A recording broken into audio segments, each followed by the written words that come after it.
Hello world. How are we doing out Hey. there today? Hello, my friends. Hello, Brian. Hey, Bernardo, how you doing, man? Fine, man. Yeah, Yeah. another day, another dollar. It's good to see you, buddy. Today is a really fun one for us. We get to hang out with a good friend of ours, Michael Lee of Snarky Puppy and Bocante and Ground Up Music and all those freaking amazing things he does. And chat a little bit about Brazilian music, Pandeiro, of course. We're very biased here. We're going to talk about that a bit, and a few other things. Our new method out there, all of that kind of stuff. But we're reaching, I think, a new audience today, getting to talk to some of the Ground Up fans and Snarky Puppy fans. So, welcome everybody. This is Groove Art Live. This is our attempt at a live internet show where we talk about Pandeiro and Brazilian music. And we try and talk about it in a very universal manner and reaching out to other people outside of Brazil. We go back and forth, really. On Tuesdays, I try and speak in Portuguese, and it's horrendous. And we do all of our shows in Portuguese those days. And Bernardo's more comfortable that day, yeah? Oh, very better. And then on Thursdays, I drive the bus, and we do shows in English. And I think it's a really cool way to take this instrument out into the world, because it's something that, reached out and grabbed me for a long time ago. But I think for so many people, when they see this instrument, it's like, what's up with that tambourine you got there? Why is that tambourine plugged in, And so to be able to share that and share this culture and this music with people outside of Brazil is a really cool thing. And if you're a fan of Snarky Puppy, if you're a fan of Ground Up, you probably know PRD Mais, which is our like Brazilian percussion super group with Bernardo and Gabriel Policarpo, Gustavo Oliveira, Guilherme Oliveira, Boca Reis, Carlos Malta, Chris Bullock of Snarky Puppy. And we've had the honor of being able to play at the Ground Up Music Festival and share the stage with Snarky Puppy and a bunch of other incredible people. So maybe you've seen us there a little bit and have some familiarity with Brazilian music, but I expect we're going to have like a good mix in the crowd today of people from Brazil, alô amigos, and people from Alô, alô. outside. So this is going to be a fun one. You ready, Bernardo? Vamos nessa. Vamos nessa is an important phrase. Let's get into it. Let's do it. One of the things I love so much about PRD Mais and that whole experience is the portunhol inglês kind of thing that we talk in a lot of time. Let's is one of our favorite phrases by Carlos Malta. That became like the mantra of one of our tours. Let's. And Vamos Nessa is pretty much right in that same vein as well, too. Vamos Nessa. So let's get out there a little bit, and we can talk a little bit about why we're doing this show in the first place. This is a new venture for me and Bernardo. Obviously, we're not professional broadcasters here.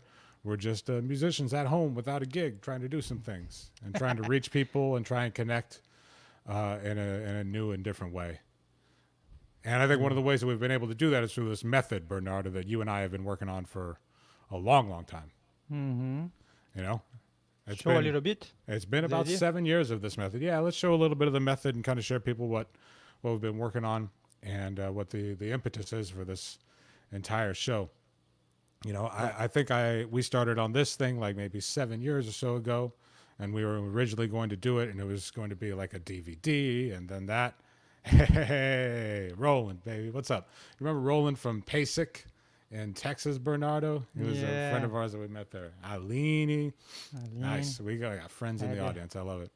Nice. We started on this project, maybe about when we met you, Roland, man, a long time ago. And now it's up online and available for everybody to access and see and study Pandeiro.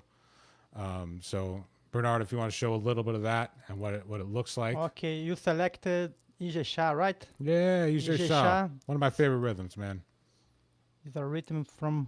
Nesse terceiro ritmo, a gente vai pegar essa linha percussiva, rítmica, e traduzir para os sons graves e médios do pandeiro. Vamos então utilizar os toques alternados, vamos começar por cima e vamos também utilizar a técnica de mudança de tom para dar um swing a mais, porque dá um resultado bem legal e serve muito bem quando o pandeiro está sendo tocado sozinho e é responsável pela seção rítmica.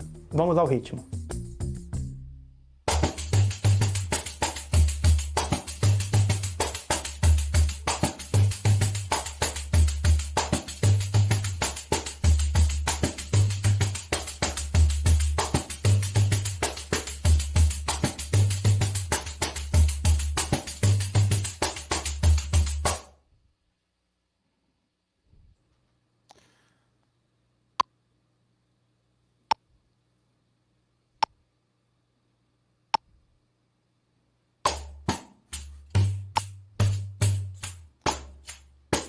Okay, just to give idea. And then we do it nice and slow, and it goes on for Yeah. a while. And there is And a you- medium tempo too. Yeah, exactly. So we go through different tempos like that, and show you the rhythm written out pretty clearly in a Pandeiro notation that was developed by others and used by us here.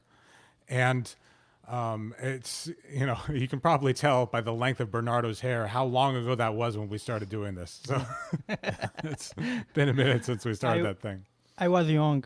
Yeah, exactly. Back when you were young, we all had dreams. Yeah.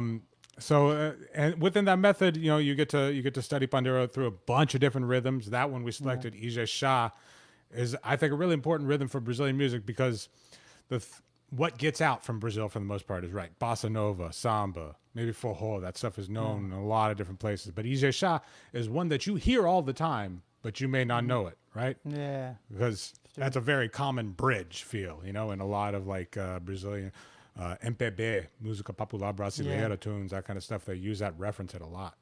And the idea of this method is to show the people how to adapt any rhythm you want to do, because we believe that this instrument that I play, Brian plays as well, is an instrument that we can do a lot of adaptations. And it's like a drum set. A drum set started as an instrument from jazz, but today is a universal instrument, like a guitar, like a piano, instruments of ideas. And Pandeiro is just starting with this. Is an instrument that came from many regional cultures around Brazil, like capoeira, frevo, like choro, for example, Exactly. samba, and many others. But in the 20 years ago, starting from 20 years ago, the Pandeiro started to be more universal.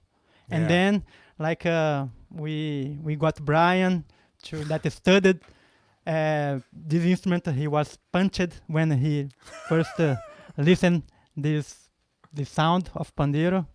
And I think somehow, I think my colleague and Snark Puppy were very interested in Pandeiro too.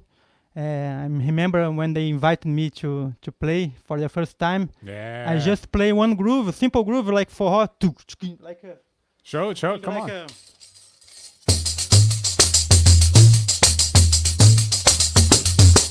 but with a good sound in a PA, because when they called me, it was already in the sound check. I met them in the sound check here in Brazil in So BMW. this is in Rio, right? It was in Rio in BMW Jazz Festival. Very nice. Ahmad Jamal was in the same night. Incredible. Wow. And when I played that, everybody was like, and I was doing not very complicated, but it's because I think, and you can say better, Brian, that as you have in your culture a tambourine, Yeah.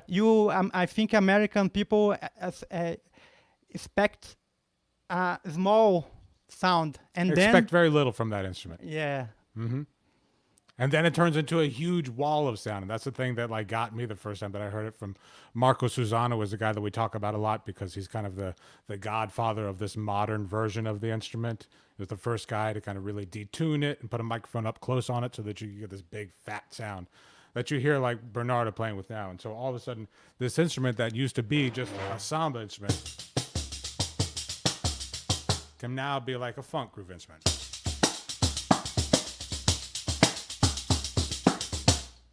yeah. There is a history that I like to tell is when I was with Gabriel Policarpo with my duo, Pandeiro Repique duo.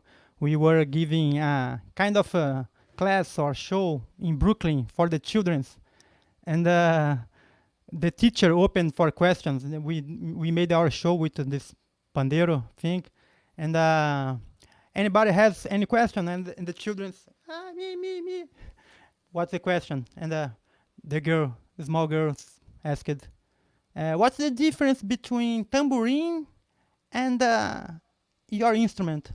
And I said, my instrument, there is a bass sound like this. And I haven't completed one bar, and all the children, whoa. Everybody loves a backbeat, man. Yeah. Never fails. It never fails. So I think it's an instrument that can communicate very well. Uh, Yeah, it works in a bunch of doesn't matter different the styles, the man. culture. Because what it is at its core is it's a rhythmic synthesizer. You have like a low sound, you have a medium sound, you have a high sound, the same way that you would find it on a drum set: bass drum, snare drum, hi hat. And with those three sounds, you can you can fit into a lot of different things. And so when you bring like a hip hop feel or a funk feel to that instrument, especially depending on the audience, man, you're going to get a reaction out of it. Same way if you went to Colombia and you played a cumbia on it, what? It's coming out of that pandereta. Like, how does that work? So it's a really amazing instrument, and nowadays it's a great one to practice at home in your apartment while we're all stuck in lockdown, man, because it's a tiny little thing, makes a good amount of noise, and you can play anything you want on it. So we love that instrument, and I think that's something that really got Michael League's attention and Snarky Puppy's attention when you played with them.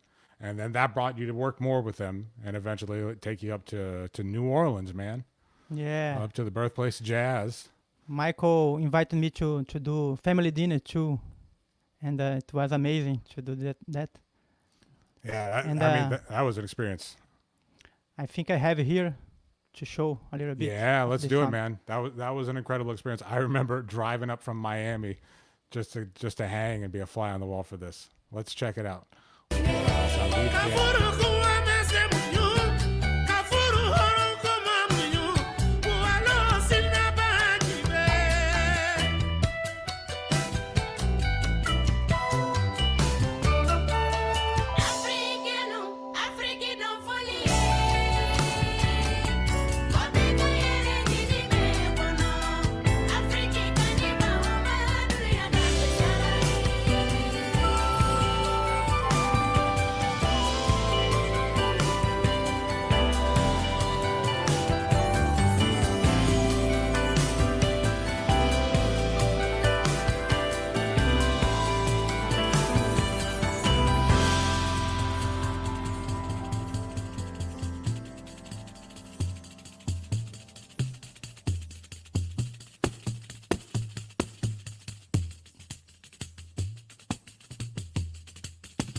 Yeah. Look at that, a pro with the fade out too. Incredible. Yeah, man. That was what a show, dude. What an incredible thing. Let's bring him on, man. Let's get right into it. Michael League, man. Come on in here. Hello, buddy. Hello. How we doing in Barcelona, dudes? man? Not Good. much, man. Good to see you, Everything's bud. Yeah. Beautiful, man. Well, thank you so much for being here. Really appreciate you joining us today, and for having me. and it's good to just hang with you, man. It's been too long, dude. It's been since I think the GroundUP festival since we got to see each other. So good to see you again, man. Yeah, it's been a long year. You're supposed to Little meet bit. on March, right? Yeah. You're supposed to meet on March, but then the corona. doesn't And allow. something happened. I don't know what, but something got in the way of pretty much everything this year. So let's talk about happier times. Let's talk about Cool. see, there you go. Look at that production value. Let's talk about happier times. Let's talk about when you met Malta and Bernardo for the first time, because I know that was a really cool thing to be able to bring them along with Salif Keita and get that kind of interaction between the two of them. But I think you guys have a history before that as well too. So can you talk a little bit about how you guys met? Yeah, it was actually through the great woodwindist Jeff Coffin from the Dave Matthews Band and Bela Fleck and the Flecktones. Jeff was, I think Snarky Puppy was on tour in Nashville where Jeff lives, and you know, Jeff's one of those people that just really loves sharing music with others, you know. I think I would say even more so than most musicians. I think most musicians like to do that, but Jeff is very he really knows kind of, oh, this person would really love this kind of music that I'm aware of, or blah, blah, blah. So he hipped us to this record called Pandeiro by Carlos Malta and Pifi Modeno. And it's, you know, a record with Marco Susano and Malta and some other incredible musicians. And it's just I think it's just Pife and Pandeiro. Is that right, Bernardo? Yeah, there is some tracks with saxophone and bass flute and flute, but Yeah. Mm-hmm. bamboo flute and percussion. Right, yeah. And just, you know, I think the whole band just kind of went nuts. We were listening. That was back in the days of CD players in vans. This was a very long time ago. And you know, it was just, yeah, you know, when Snarky Puppy was spending most of its time it crammed together in one van, which, you know, I definitely am glad that now we don't do that.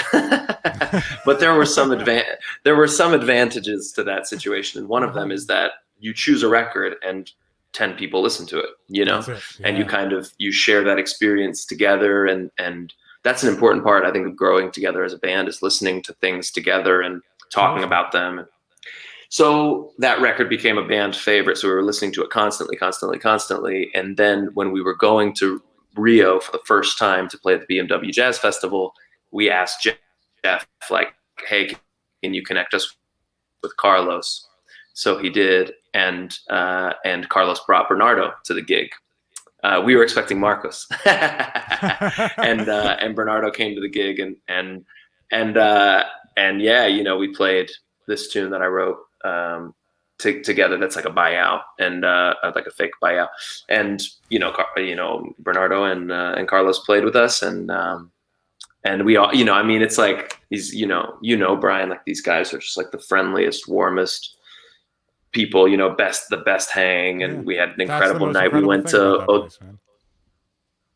we played, and then I think they came with us to Sao Paulo, I think too, and we went to Odo Borogodó, and you know, this all night samba club, you know, live band till 4 a.m, all this kind of stuff. It was awesome. So it kind of and we went to Cemente, this club that now is closed in Rio, and you know, Carlos and Bernardo really kind of took us around and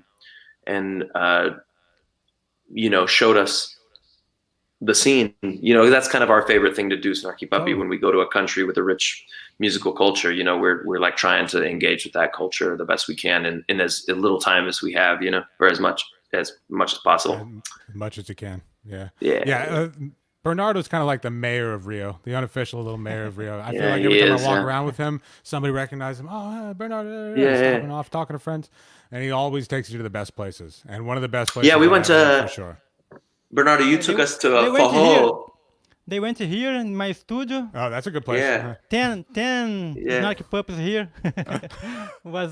We were playing some drums and piano as well. And then I brought them to a musical store of percussion called Maracatu Brasil, Ah, nice. The playground. and to eat food from Amazonia in Tacacá do Norte, Takaka, and nice. then Semente. So it was completely day. Yeah, that's the Bernardo day. That's the standard one. Yeah, Cemente is an amazing place, man. I really miss that vibe when I go there now, because you could just count on having killer music there happening every night and just wander in. It's a different thing. And I probably, with the night that you guys went, was it a Zé Paulo Becker night, Bernardo? Do you remember? For sure. Yeah, Zé Paulo Becker is incredible. On Mondays.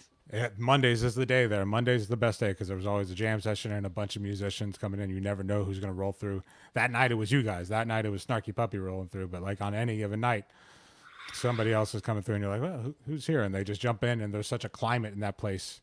And I think in Brazil in general of just really extreme inclusiveness, you know? Like if you show some interest in the music, totally. bam, they want to bring you in.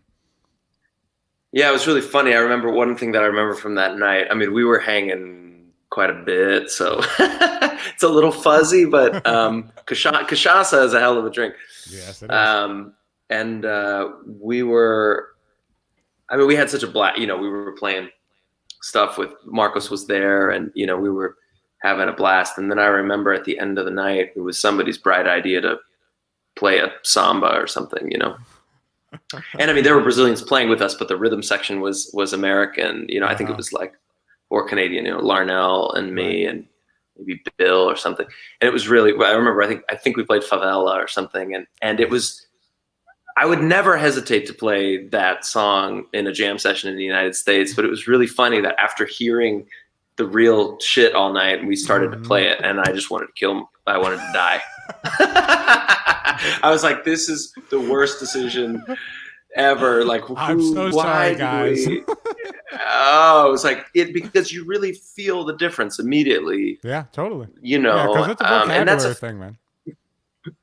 I mean, and just the swing and the groove, it's really its own thing. And it's a feeling, you know, that I've definitely experienced a lot because I really love folkloric music and you know, I study in Turkey and Morocco and now I'm spending a lot of time in the south of Spain because now that I live in Spain, checking out flamenco stuff. And, you know, you can't just start, especially as a foreigner, you can't just start at a high level. Like you're going to come in at an entry level and you have to play with people who know how the thing goes and you have to get your ass kicked. I mean, the same thing happened to me with American music, with jazz, and especially with like gospel music. I'm American, gospel's American, but language for you though. But right, it comes from a different American culture, you know. So, you know, there's a significant amount of times where I was getting on stage and I was really feeling seriously inferior, you know. But I think it's an important part of the process of learning that you get around people that are kicking your butt and that you try to just eat up as much of that as you can to kind of keep pushing on to the next. I mean, it's exactly how I feel in PRD Maish. I'm just getting my ass kicked across the right. stage by Yeah. all those guys, you know? It's great. And it's an enviable position. It's an incredible way to learn, man. I mean, you always want to, I think there's kind of this sentiment that you always want to like be learning something while you're playing, you know? If you're playing and you feel like you have the most command of everything in the room, then you're not playing in the right place, man. There's something about playing with other people who can really show you something. Right. That to me is a lot of the joy of playing music. And we heard you talk on another podcast, I think, about Jamie Haddad quote where he was telling you that the world doesn't need another Darabuka player. And like, that there's a kind of a truth to that sort of thing, you know, like you're not going to like surpass the greatest folkloric player because you're playing from a deficit already. No. Just years and years of not being there. And it's also not the point, you know? And I think that a lot too when I play with these guys is I'm not coming in there to try and sound exactly like a Brazilian. I'm coming there to sound like myself, but like with a sound that's informed by all my experience with these guys, you know? Yeah, and I think that's the real balance, you know. I mean, I felt that when I you know, I wrote 2 buyouts for Snarky Puppy, you know, and it's like, or you know, when I'm, you know, I mean, I produce for a lot of records that I produce are like I just produced the Fado record, you know, in Portugal. Oh, wow. It's like this is a music with a very deep, very purist musical tradition. Yes, exactly. You know what I mean? It's like you definitely get the feeling when you go to Brazil, you're whatever, a white American, and you play a samba, Like, if it's not killing, people will be like, It's still fun. it's nice that he's trying. Yeah, look, It's not that scene in Lisbon. You know what I mean? Like, it's not that way. Like, there's a real, this is how we do it. And, you know, and I was working with this incredible fado singer named Gisela Joie, who's like a big star there. And she's, and she's always been a bit controversial, like, because she's not the kind of the traditional kind of physically type. She's tattooed up. She wears whatever she wants to wear. She'll do a gig in tennis shoes. She really says what she thinks, you know, and she's, you know, there have been some kind of more traditional singers who have been like, Amalia Rodriguez would be rolling in her grave if she saw a singer in tennis shoes do it. You know, this kind of, there's really this kind of conflict in the world of fado. And Gisela came to me saying, I want to do some shit that's like mixing electronic music with fado. And because that's what I grew up. I'm like a fado musician. I grew up in that, but I also went to raves. So like, let's see what we can do. And as soon as I heard that, I was like, oh, you know, like this is like danger zone, you know, like you could be getting death threats when this record comes out. But, you know, but the first, you know, I think that when you're in a position like that, which is not so dissimilar from your position, Brian, playing in PRD Maish, is that, you know, the first step is to start to educate yourself on the tradition. Yeah. You know, because you're not going to be able to push the shit in a new direction and in a tasteful direction until you understand the direction it's been heading for a long time, you know? And you're never going to understand that as deeply as a person that grew up in Rio, but you can do your best to try. And I think the second step is the recognition of what you have to offer. Right? Like you're like, okay, this is where the tradition is coming from. This is what the thing has always been. I know now, I know all the rhythms. I know the, you know, blah, blah, blah, whatever. All, you know, I know the history. I know the major artists. I recognize the exploration that has already happened in the genre. And that's step one. And then step two is like, okay, what do I have to bring to this thing that actually makes me an asset versus a liability? You know, because if I try to be the authentic thing, I'm a liability. Because I will never be that. Exactly. But if I look at what it is that I can, what's that? You are two compositions from Snark Puppy that plays with Brazilian music, Baião. It's Semente and Tio Macaco, right? There is anyone else? There's kind of one that's called Like a Light that is kind of it. I wouldn't put it in that zone. I mean, it has a little bit of that feeling. I think it's very nice because it does not sound like a Brazilian Baião, but it's very, very good because I think exactly this, you haven't tried to be a Brazilian, but you took this influence from Brazil and make your own thing. Yeah, and I think, you know, as soon as we started to record this stuff, we were like, let's use the groove from D'Angelo's Spanish joint as the foundation rather than a Baião rhythm. Because we're not going to swing like Tio Macaco or Cemente you are talking now. Cemente specifically, but I think maybe also Tio Macaco, you know, you know, like because that's coming from our culture. That's a kind of grooving that we know how to do, and we're not going to be posers doing it. You know, I mean, the music is obviously, and also in the way that the Cemente, you know, maybe is a better example because also I worked hard in the arrangement to do contrapuntal stuff that you would normally never hear in Brazilian music, to try harmonic shifts that you would normally not hear, and also sonic stuff that you normally wouldn't hear. So basically like pulling as much stuff from our world as Snarky Puppy to put into the composition as we possibly could, you know. You know, with Tio Macaco, I think it's much less successful because I was listening to so much of the like Pife Pandeiro stuff in that moment that like I really wrote that song just for flute and percussion. And then once you add bass, when you hear it on a trumpet, I don't particularly like playing that song or hearing that song because for me, I kind of, I would rather hear it like with you and Carlos playing a duo. I think it actually sounds better that way. Right. Let's listen Cemente. Please, rather than the other one. We had it queued up and everything too. We're not going to go into it now. All right, we'll go with it. Oh, what gig is this? Marseille? Oh, yeah. Shit. No, talk something because there. I said before. Remember, Brian? I said You did. You and called it. if advertiser will start, what will you do? Then We will I do just this. cut. But Yeah, we okay, will just- say something about Cemente, please. Then I will prepare again. So let's tie it to the club just to make that link real clear. Is that Cemente is referencing the club where you guys hung out that night, you know? And then the other That's thing right, is what does Cemente mean? Like the word itself means seed, Seed. right? And that's kind of what Cemente was for Rio. It was like the seed of music because a lot of just jam sessions happen there, a lot of musical encounters happen there. You know, so many people are coming together and meeting each other the first time. You know, you wrote this. How long after you went to Cemente did you start working on this project? I mean, I think right after. Yeah. Yeah, I mean, not much long after. I think I started writing it. Maybe we recorded it a couple years later, but I started writing it right afterward. Because I mean, it's like that's one of those places you go and it's in you. It's special. You know what I mean? That was a I mean, really special place. Yeah, and I mean, just Brazil also in general. It's like a place where the musical personality is so strong that when you leave it, it's kind of already in your body in a certain kind of way, you know. Yeah, man, you're preaching to the choir, buddy. You're preaching to the choir. All right, we got it now. Yeah, I hope so.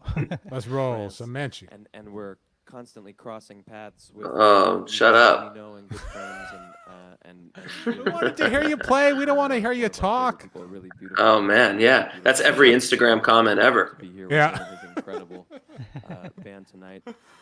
We're playing some songs from a new record that just came out called Culture Vulture. Yeah.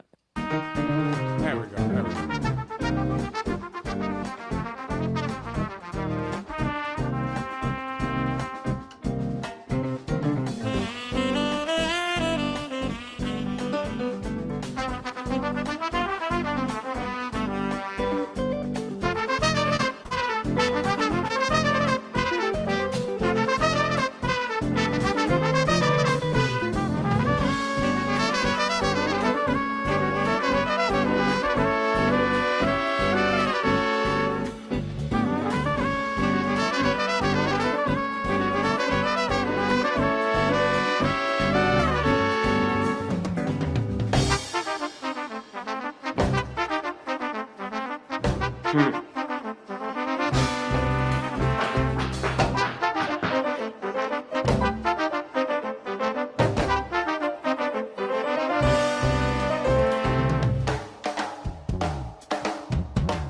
Swinging, dude. Swinging, dude.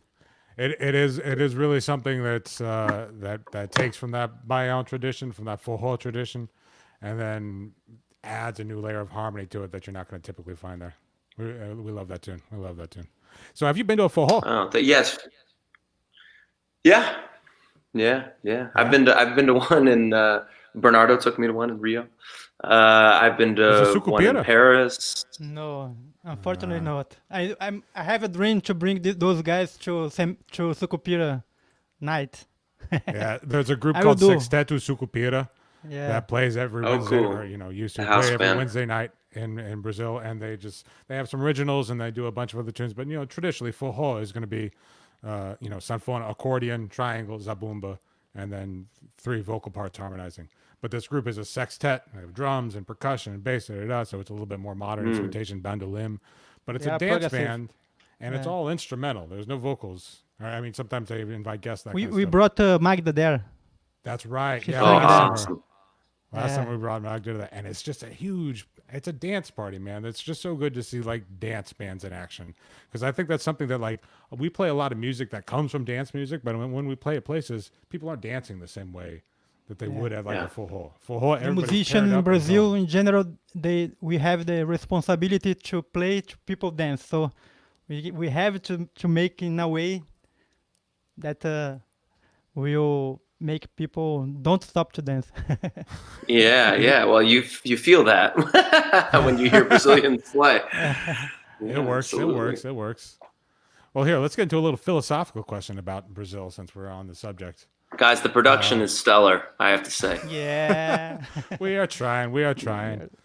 So this kind of brings it to this point here. What do you think about the differences and similarities between U.S. and Brazilian music?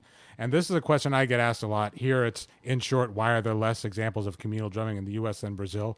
But what Bernardo asked me the first time was, what happened to your conga drums? I wish my brother were here now because he's an ethnomusicologist with a focus in Northeastern Brazilian music, but I'm not. So I don't actually know. I'm sure there's an actual ethnomusicological answer to that question.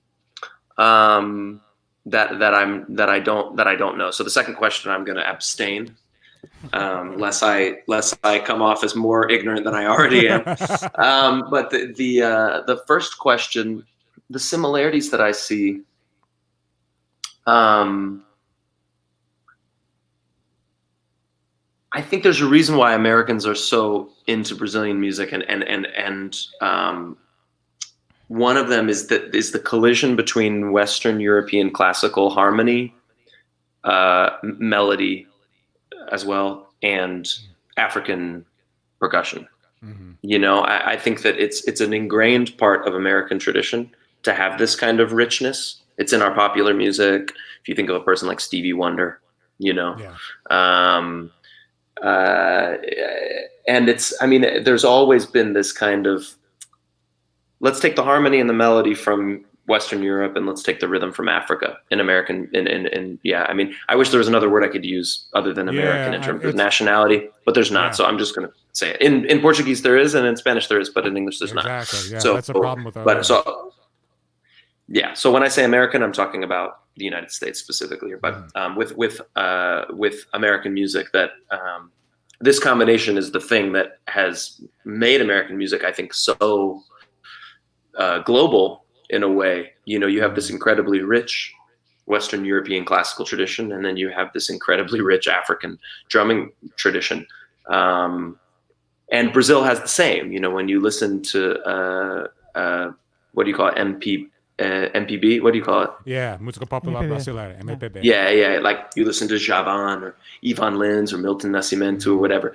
You're hearing this same thing. You're hearing Africa in the drums, and you're hearing, you know, France and Germany in the strings, in the melody and the harmony. So I feel like that's why Americans naturally, when they hear Brazilian music, they're like, I love it, you know, because it feels like us, but maybe a little upped in a lot of ways, especially when you're talking about. But I mean, maybe like, you know, maybe a level above, you know, especially when we're talking about pop. Yeah. You know, I can't remember the last time that the United States had a real pop star playing for 30,000, 40,000 people, writing music at the level of Javan or Milton. Yeah. Or, but you know, the thing about I don't know, because I'm not Brazilian. I don't know if that continues. Right. Well, Bernardo can talk to it more, but the thing about Javan and Milton is that they're from way back. Like, you know, that's old music at this point, you know? And so like the same way we would think about, you know, like, I don't know, James Taylor or whatever. Like that's kind of that era, that generation, you know? Those guys actually collaborated a lot. You know, there's some interaction between those groups of people. But, you know, what it is now, I don't know, man. The last time I was down there was a lot of Anita and that kind of stuff, you know? And it's not... and you can see... Is it not still... Are there not still new pop It's artists, not like they're Bernardo, in art. Brazil who are selling Yeah. selling out arenas, doing really, really, really cool stuff. Because those guys, Gilberto Gil, Djavan, they are not in position to sell like Beyonce. You know, it's not. They are making music for a lot of people, but and they play in the radio, of course. But for example, if you go to a favela ghetto here in Brazil and say Tom Jobim, people in general, of course, I cannot generalize, but it's there is a big chance they say, I don't know, Tom Jobim. But if you say Zeca Pagodinho, Martinho da Vila, Ivete Sangalo, then, people will know. So, but I saw an interview from you. You were saying something like, if I do a music expecting to get more people as possible, I will not do the music I believe. Right? You said that. Yeah. If you're trying to draw an Yeah. audience, you're not going to play the music that you want to play. The main goal cannot be to take more people as possible. I think the main goal is to make a music that communicate. But I think I feel that from Snarky Puppy a lot. Well, I think that and I think the irony is that the more you try to give people what you think they want, I feel like the more people see that it's not you. You know what I mean? So like you're actually kind of working against your goal. Whereas a person who really, Snarky Puppy does not play commercial music. You know what I mean? Yeah. But we've had quite a bit of success, and I think it's just because of the belief. You know, I think it's just because when an audience sees the band, they know we believe in it. I was talking with Keita Ogawa last week about a groove here in Brazil called the Brazilian funk. We call funk, but there is nothing to do with James Brown. Actually, it started as a groove from Miami, so people know Miami beat. Grooves like, for example, this kind of thing, or that this last groove, like a tum tum ta tum tum ta tum tum ta tum. People are playing in the ghettos as a real music that they believe, we believe in this. Tum, tum, pa, tum. And this is the clave. Ta, ta, tum, tum, ta. And in some point, people start to apply the knowledge of Brazilian music, Afro-Brazilian music, in a natural way. For example, pum, pum, pa, pum, pum, pa, pum, pa, pa, pum, pum, pa, pum, pa, pa, pum, pum, pa. And they start to record grooves with the mouth, with the voice, but it sounded like electronic, like chum cha cha chugga cha chum cha cha chugga cha chum cha chum cha chum cha cha. That is very samba feeling. Chum cha chum cha cha. And people continue to say funk. So compare this with James Brown. Of course, there is a lot of similarity. They came from Africa, but it's very different. So I think it's a very nice thing from Brazilian music is this possibility to take the thing from outside, we eat, and we give back. But this is, I've had this. It's a vomit, but it's a gold vomit. I like that. That's the title of the next PRD Maish record is going to be called Good Vomit. I had a conversation with my girlfriend about this actually recently, about like, why can Brazilians take music that's from another country that's like very fresh and new, and whatever they do to it, it always works.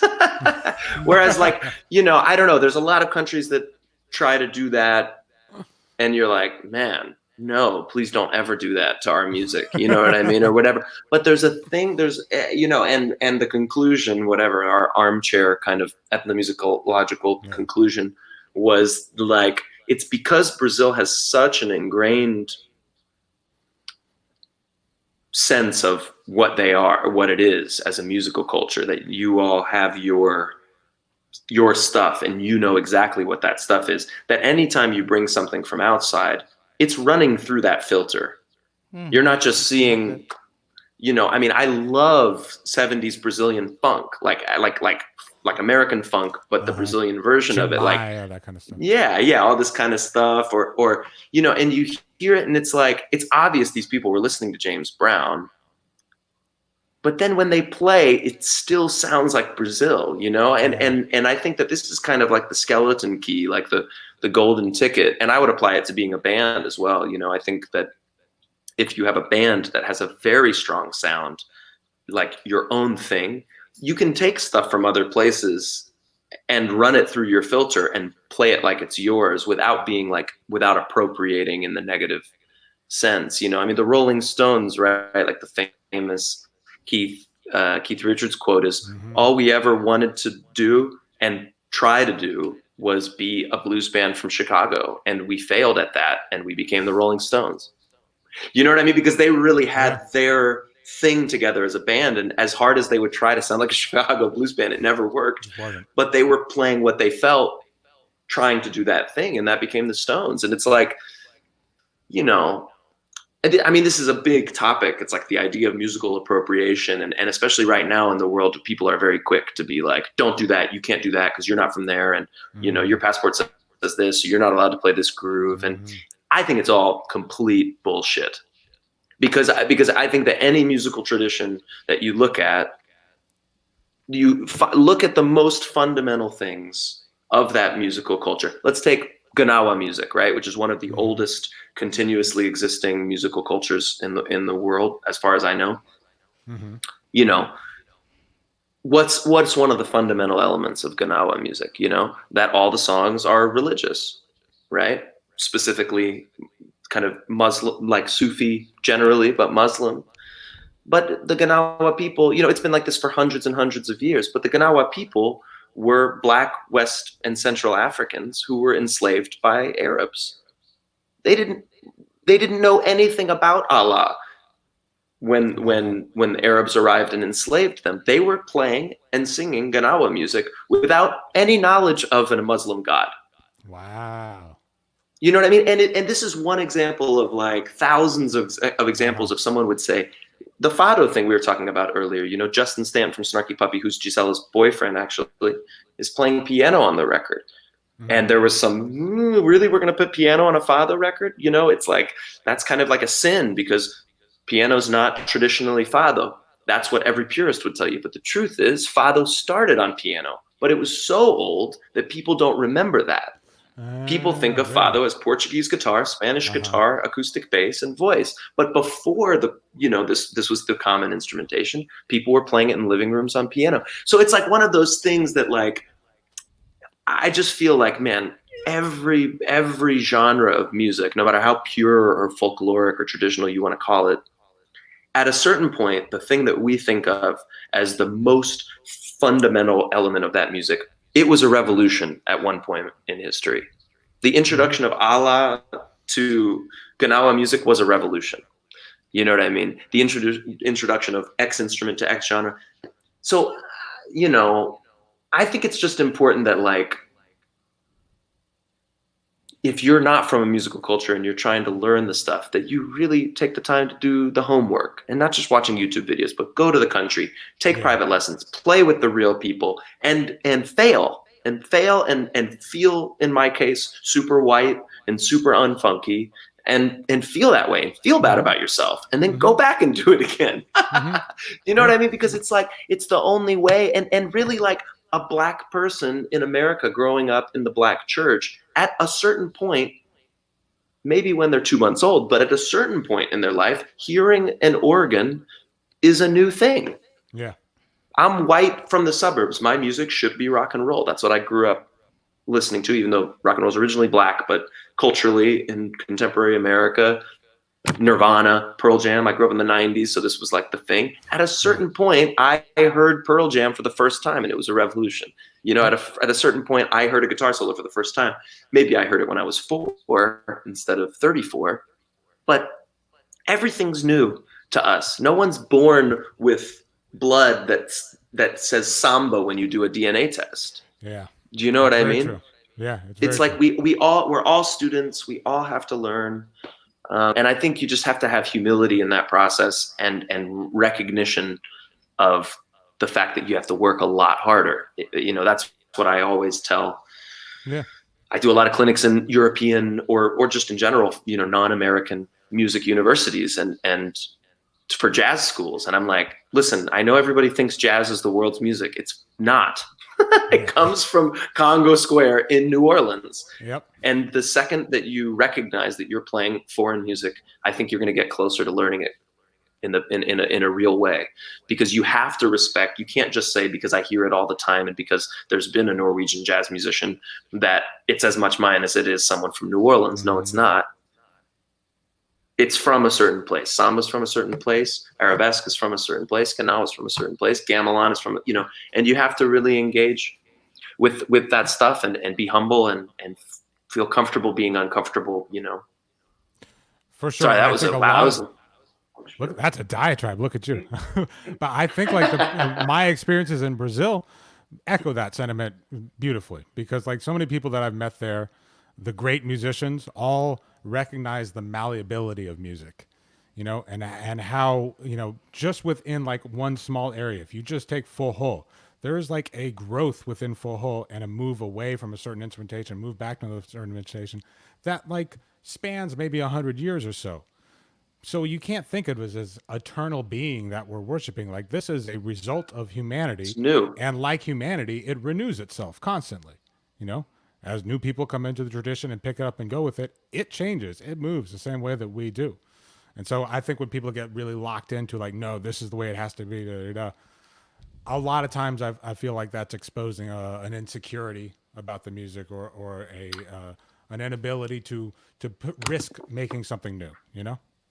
Yeah, I mean, I think it's a benevolent impulse because you're trying to protect a beautiful thing, right? And you don't want to see it desecrated. I don't particularly enjoy going to a jazz club in Paris or something and hearing people swinging in a, you know, in a really lame way, or like, you know what I mean? Like, I don't, for me, yeah, I feel like, oh, come on, you know what I mean? And that's how a Brazilian would feel the first time they would hear me playing percussion. They'd be like, come on, you know what I mean? Like, I know how this is supposed to feel and you don't. Learn it, you know? But that's I think we have to take that, you just have to take that attitude with it. And that's why I say the humility is the most important part, that you recognize that as a foreign person, you're coming into this music. I'm coming into Brazilian music as an American, you know, without knowing as much as a Brazilian. And I need to really understand that and respect that and be you know, cognizant of that and behave in that way. I'm not going to make a record called Michael League Plays the Real Brazilian Shit. You know what I mean? I'm not going to do that. I'm going to, if I'm going to do something from Brazil, I'm going to do it. We're going to put that online. We're taking that one, we're blasting it everywhere. No, that's, please do that's not. the truth, man. But you know, you have to. I think there's being a student is one thing, and we're, as musicians, we're always going to be students. And then being a professional and releasing things and putting things out into the world is another thing. And you know, I'm a student of different kinds of music and different instruments, and I'm very careful about when I put those things. I try to be careful about when I'm putting those things out into the world, you know, so that at least when I'm doing it, I feel like I'm expressing this in my way. I have ownership of this thing, and it's difficult. It's not an easy thing to go through or to know when am I at the point where it feels good? You know, it's a thing that requires a lot of self-awareness and also talking to people and being like, how is this feeling to you? Blah, blah, blah. But the bottom line is, I want to say, I think it's a healthy impulse and a healthy thing to have purists. I think it's good that there are people who are very fixed in their idea, because it creates some balance so that we don't just go kind of floating off into the ether without really respecting where the music has come from. You know, sometimes it's just kind of obnoxious, you know what I mean? Like when it's, of course. But I'm glad it's there. I'm glad you have the innovators and the people who go too far. And I'm glad you have the people who are really set in their ways, because it you know, it's just more perspectives. it's a good thing, you know. And the real challenge is like when you can win over both those people. To me, that's when I'm making a record like the one I made with Gisela, or you know, one I made with Susana Baca, producing for her in Peru, doing Afro-Peruvian music. They don't call me to make an authentic sounding record, you know what I mean? Like a folkloric record. They call me to take the music, the musical tradition and put it in a new light. We had the and so my goal with all those records is like, we had the exact same conversation with Keita about that. Yeah, the world does not need another great darbuka player. That's exactly it, man. That's exactly it. Yeah, dude. I think a lot of that kind of stuff does come from a good place, and we kind of also talked about it the other day when we were talking about just samba in general. The reason samba feels good is because there's a downbeat, doom, doom, doom, doom, and the upbeats, if they're there by themselves, they don't mean anything. And it's kind of the same thing with the purists and the people who are really expanding. You know, if you think of the people who are really expanding as the upbeats, then they don't really mean anything unless there's something pure for them to kind of bounce off of, you know, in a very, very simplistic sense. And also, you know, you need that breadth. And if you go to a foreign country, like if I have to choose between hearing a super innovative, crazy, modern Turkish band or like a trio of three old dudes playing in the corner of a restaurant, playing like some super deep old shit, I'm definitely always going to choose the second option.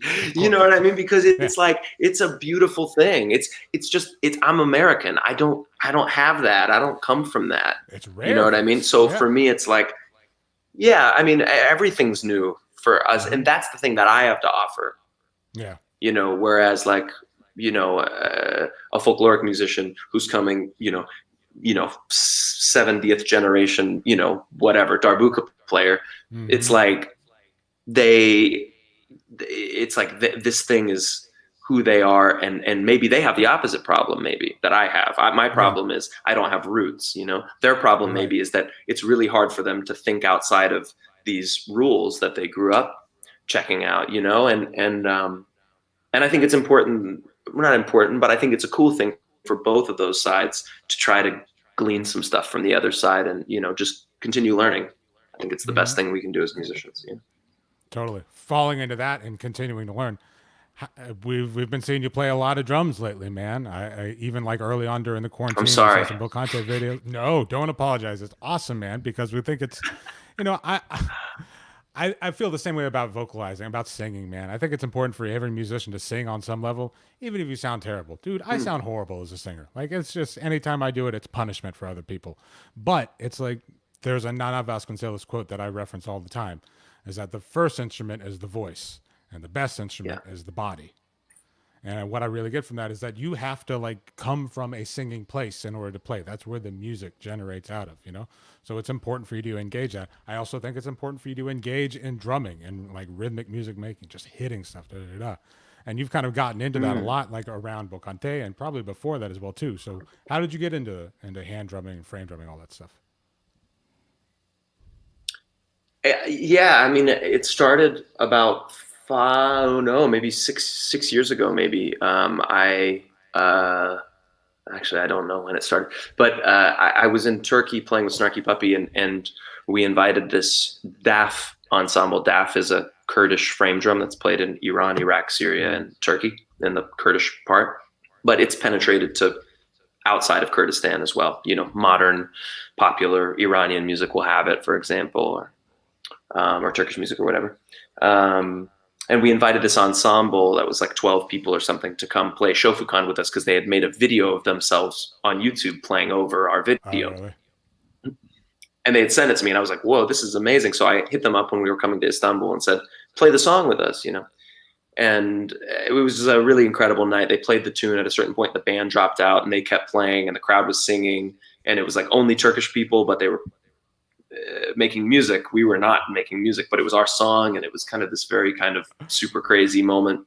And then after the gig, we went and had a late dinner with them, and then we hung out at their rehearsal space, similar to the Bernardo Rio vibe, and they were giving all the people in the band lessons. You know, we stayed up Actually, wow, this is funny, Bernardo. So we stayed up until about 7 a.m. just like playing this stuff, and then we went and had like dinner at 7 a.m. like badass kebabs on the street, and then we realized that our flight to Rio was leaving like in 2.5 hours or something. So we like, well, you know, so we split, went straight to the airport without sleeping, and flew to Rio to play for the first time, and that's when I met you. Wow. So this was the day before, actually, at the BMW Jazz Fest. Bobby McFerrin and Ahmad Jamal. And so I loved this drum so much that I went back because I wanted to take some. I was like, it's, you know, it's a cheap instrument. Like, I'll buy one and take some lessons from this guy who became now one of my best friends. And I went and spent, like, I was planning on spending like 5 days there, and I just kept like rebooking my flight and rebooking my flight and rebooking my flight because I was just so in love with the instrument and with Istanbul. So it's like, and then I went. I had to, a couple years ago. I still have a polyp in my throat. I had to go on vocal rest. So I decided to go there live there for 2 months and just study, basically, and not talk, which, as you can tell already, is very difficult for me. So yeah, so it's called DAF. It's like a wooden frame drum, normally with goat skin, but now more synthetic. It's more common for it to be synthetic. And on the inside, they have these rings. And it's kind of like Pandeiro, actually. Pandeiro in that it kind of has a whole drum set in it. Like, you have like a bass tone, which is this, and then you have, my computer's about to wipe out, and then you have like a snare tone,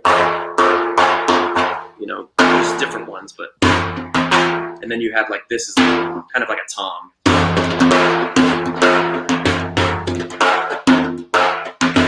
But you have these rings also, which allow you to do this, which is a super cool sound, or this.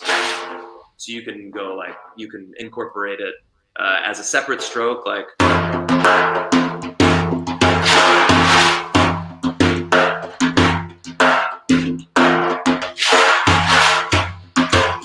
Right?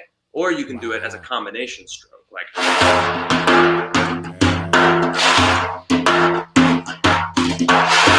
So you can do it with the bass, with the snare, whatever.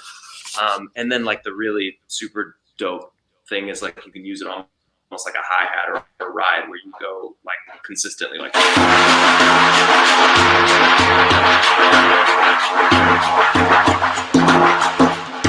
you know, so you're kind of, you have like this kind of riding thing, which we is select super. here, and you can do any combination of. We selected here a video you playing this drum. No. Don't do it. Don't do it. No? Oh, that's a different drum. Small one, small. Yeah. This is this is actually, this drum is.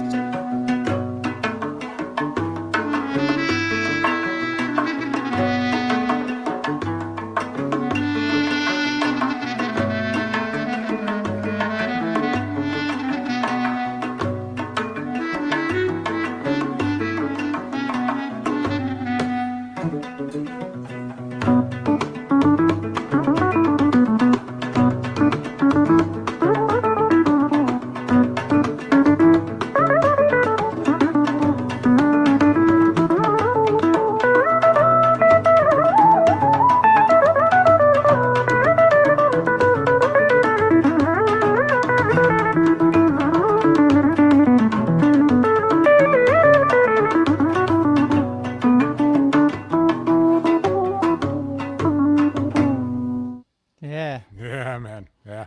Right. So what this, drum is that? That's that different. drum is. This is called Sumbati.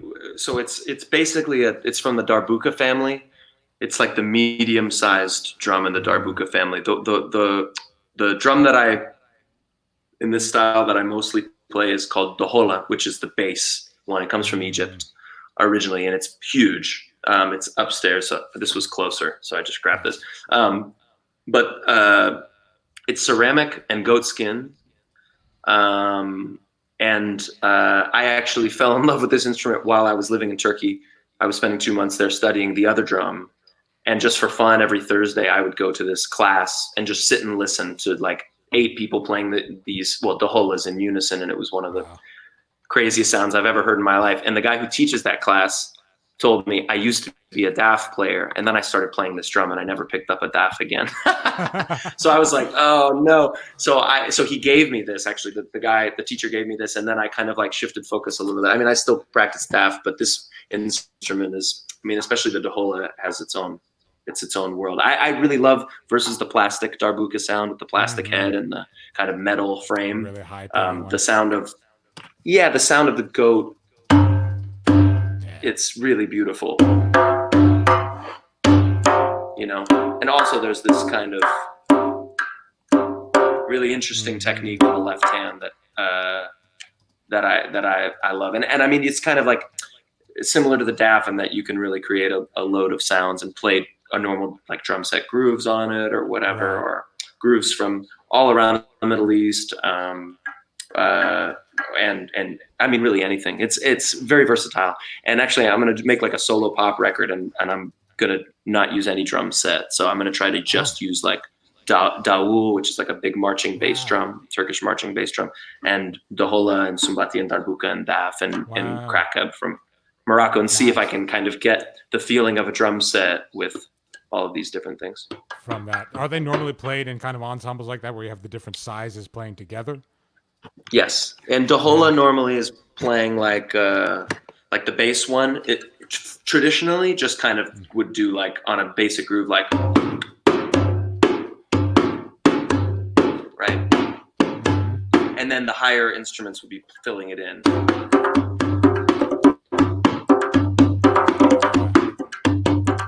You know, but there's this guy named Masurla Ahmet, who's a Turk who kind of reinvented the Dohola. He like went there and basically was applying the techniques for the higher drums on that drum, but then expanding it really, really deep. He just like totally turned he's kind of like Marco Susano of the Dohola.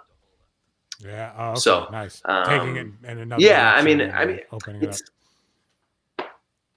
Because really, it's like, it's a very simplistic thing. Right. I would really drums all over the world. You find these drums all over the world, right? Like especially the frame drums anyway. Like there's just this ingredient of a frame and a skin. And people find different ways to play it, but you're always kind of going for that trinity, low, medium, and high. And once you find those on any single drum, you can kind of create, and within a musical region, they create a specific culture around that. But it's something that can be taken out into other things because it is so related to all these other drums, man. It's endless, dude. That's the beauty of this kind of, research into folkloric music, is that like every little crevice opens up another crevice, and you can find these weird little styles within a style. That's endless. It's terrifying and joyful at the same time. It's so rich. I mean, the world is so rich with music, and I think it's just one of those things like we were talking about earlier. It's like,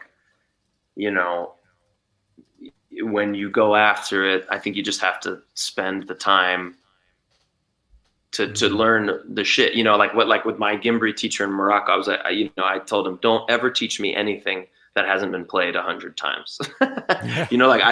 Because as an American, I'm always going to be thinking, how can I turn this into my shit? Like what can I use this for? It's my natural state. My natural state is not to learn a 6-minute transcription note for note of a folkloric thing. So that's what I want to do when I'm taking lessons. I want to be trying to create balance in my own musicianship. I want to learn the super hardcore, everything totally correct, like really traditional, because I'm naturally going to move in the other direction, and I want to create balance.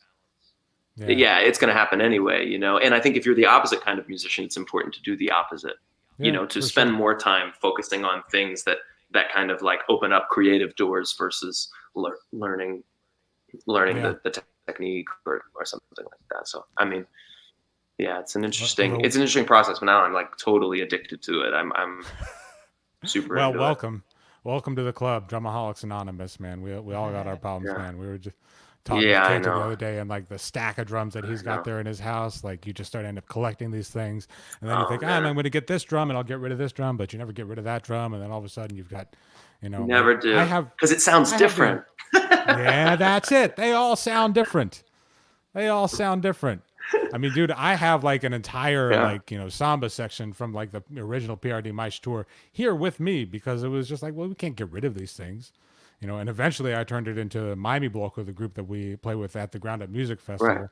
But it's like you can't get rid of that stuff. You just have to add to it. You have to add to it, man. Yeah, So, and I want to just say, you know, I know we have to split in a minute, but you know that I think what you guys are doing with your group is so cool. You know, I feel like it's really that perfect combination of mixing an intense knowledge of your tradition. Obviously, I mean, you have members of the band who are, you know, cornerstones of Brazilian folkloric music right now. You know, and just mixing it with new, fresh stuff. I love it. You know, kudos. yeah, man. Well, I You mean, know. thank you so much for like giving us an opportunity to kind of to be on the label and all that sort of stuff, but like be a part of the GroundUP family course. and be a part of the festivals and all that sort of stuff that have happened. It's been really amazing, and we were so excited Absolutely. to share that with you because it was such a man. When we made those, we were just thinking we're going to make a couple of internet videos. We're going to go to Philadelphia and we're just going to make Right. a couple of videos to throw up on Facebook so we have something fun to do. And we got done with it and I was like, man, I think there's an album here. I think there's an album here. And we dug into that's it great. more and did more editing. And then all of a sudden there was something there, man. So it was really cool to get to share that with you and then feel that it was like, oh, this is something interesting to people outside of just our own little circle because we were so insular about it, you know. Super cool. It's that first thing when you share something with the world. Yeah, that's and incredible. You're just kind of like hesitant about it. So we look forward to the day when we get to like, you know, share the stage again. We had such a great time playing with you guys in Sao Paulo. I remember that show vividly, man, in Cine Joia when we got to open up for you there. And Yeah. it was just so much fun to play that music with you guys in front of an audience like yours because it's such a musically oriented audience, you know. It's you got a bunch of really fanatic, like, you know, musically interested people that like when they come to see a Snarky Puppy show and then they see a group opening up for them and playing with them that's speaking of their own musical language, like it erupted in that room in a way that I've never seen again since then, man. So it was an incredible experience. You remember that, Bernardo, right? That was that was a great time. special. Yeah. And I will talk something that I already talked to Michael, but I never talk with for more people listen. It's that when I record with family dinner too, it was a very amazing experience because everybody loves music, like everybody professional, like rehearsing a lot, and in the end of the day, go to jam session. This was in New Orleans during the carnival. It was amazing. And in the very end, because we stay like 1 week rehearsing in the playing, recording, and in the last day, the last hours, last session, we were having dinner. And I was seated with my colleague in my side, and I was, man, this what you did is amazing, musical. And you said, do you know what I think is more amazing? It's the connection between the people who will be. And for example, a lot of things happened after that. I think it was 2015. That's about these connections that was starting 5 years ago. So I think more than just a musician, you are a guy with a very good soul that make connections, link points. That I think is one of the most nice thing in the life. To link points. Thanks, man. Well, likewise. Yeah. I mean, I think there's a thing about musicians, like that thing I said about Jeff earlier, you know, Jeff Coffin wanting to connect people. It's like, you know, I think you can get a sense when like, okay, this musician with this musician. For That's example, I'm gonna be recording a with really him nice this week. thing. I'm recording with him this week, but he yeah. sent me things. There you go. So there is a kind of things happen from this meeting. It's amazing. And PR Demais Absolutely. is one example of that. It's incredible. Absolutely. Yeah, I think it's beautiful, man. Yeah. Well, dude, thank you so much for doing this, for, you My know, pleasure. coming and doing the show and hanging with us a little bit. And also like you and the GroundUP family for hosting us on the YouTube channel and getting us out to a new audience. It was cool to see so many different people here today and interact with everybody. So keep up with us. You can follow us, you know, and all the socials and subscribe to our YouTube channel. Check out the website GroundUP and check out the Pandeiro Moderno website. We're going to have to get you playing some Pandeiro, man. We're going to have to add that to your your group of frame drums there? Oh God, that's a deep Yeah. dark hole. But time. I'm definitely Bernardo. Yeah, yeah. I'm in the next couple of years. I'm gonna try to come to Brazil for like 3 months and just study. So I'm gonna be giving you a lot There of you go. notice. You and Chris always say that. Hey, I mean it. No, no. I've done it in other places. I'm gonna do it in Brazil. Yeah, It's please, just please. you know. It's just I know that's a real hole down that so I have to make sure that I really have like a long chunk of time when I can go and do it. So Please. I Like think that's Carnival, really- remember? I was trying to bring you to Carnival. You almost I came. know I almost came. Yeah, One of I these know, years. I know. Go to We're gonna do it. Pernambuco. We're gonna do it. One of these years. Future Carnival. It'll happen. Yeah, It'll yeah, happen. yeah. But thank you so much, man. We really, really appreciate it here. We're going to go ahead and wrap it up. And, Thanks, I'm looking forward to guys. the next time we get to see each other in person again and hang out and play again. And I hope you're well. Everybody stay safe. Me too, and, man. and be Me good. too. And, Both of you guys. we'll talk with you all soon, man. We'll finish with a song. Oh, beautiful. We got. Yeah. Let's see. Cue it up, DJ. Production value to the end. Yeah. To the end, baby. We got to fire the producer for this show, man. They're really. This one here. What's this one? Oh, nice. Okay, dude. Yeah, It's gonna I'm be gonna like listen to a this one. Viagra ad, right? Oh. Oh, man. Awesome. All right. Thank you, guys. Thanks, everybody, for hanging. Check out this video, and we'll talk soon.